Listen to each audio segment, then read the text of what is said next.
Hello guys, আসসালামু আলাইকুম। সবাই কেমন আছেন? আল্লাহর রহমতে আমি ভালো আছি।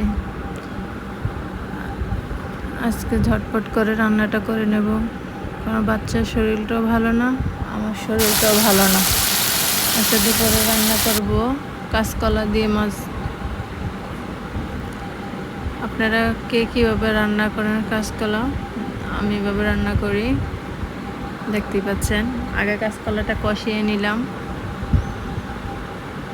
কিছুক্ষণের জন্য। আপনারা অবশ্যই চেষ্টা করবেন তরকারিটা যত বেশি কষাবেন ততই ভালো লাগবে, আর না কষালে তরকারি অতটা মজা লাগবে না। দেখতেই পাচ্ছেন আমি তরকারিতে ঝোল দিয়ে দিয়েছি, আর আমার তরকারি কালারটা এরকম হয়েছে ঝোল দেওয়ার পর। তারপরে আমি মাছ দিয়েছি, দেখেন। তারপর কিছুক্ষণের জন্য আবার ঢাকনাটা দিয়ে দিলাম। এখন আমার তরকারিটা হয়ে গেল, দেখতেই পাচ্ছেন।